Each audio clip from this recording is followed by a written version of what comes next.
morning. On this week's property management tips, I want to talk about evictions. Evictions is not a topic that it's very happy to talk about because nobody wants to evict a family or a person out of their property.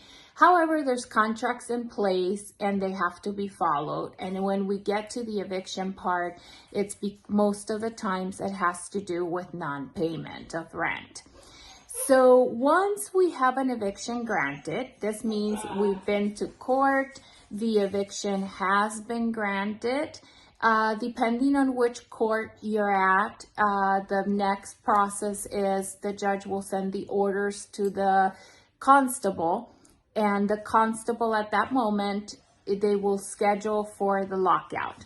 So the process is you pay the constable, it's about $94 plus $2 per mile. And then the constable serves the 24-hour notice to lock out. They'll let the tenant know they're going to be locked out of their house and they should remove all their personal items before then. They're not going to be able to be moving at that time. They will have to leave.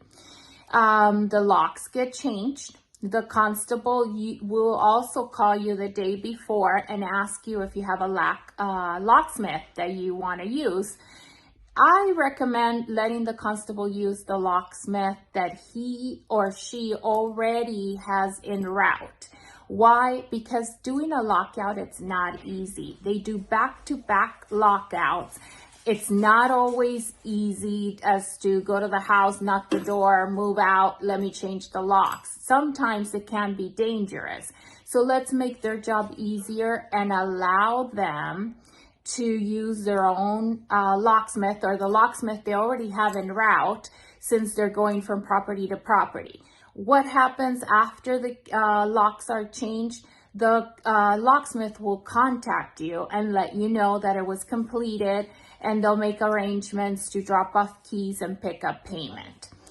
Once that process is completed, you have 30 days to hold on to the tenant's personal items. So the tenant can schedule with you within those 30 days to pick up their personal items. After that, they can be disposed, donated. You do have the option of selling it to recover some of your losses. I personally don't like to do that because then you need to have accountability of what it was sold, how much it was, and what did you apply it towards. This way, if you donate it, keep a receipt and you're done. Of course, you always have to notify the tenant. You probably will do this like we do via email and then via letter. The letter has to be registered, letting them know that they have the 30 days. When is the last day? What will happen if they don't contact you and make arrangements to pick up their personal items? You have the option of moving the personal items to storage. However, you need to document what's in the house. So you either take good video or pictures, inventory, move them, or let them sit in the property for the 30 days. Most of the times the tenants will pick up their items sooner than the 30 days, and it's more beneficial than trying to move personal items and be responsible for the possibility that the tenant may think they had something else that wasn't there. So after that is completed, you still have to close out the tenant's file.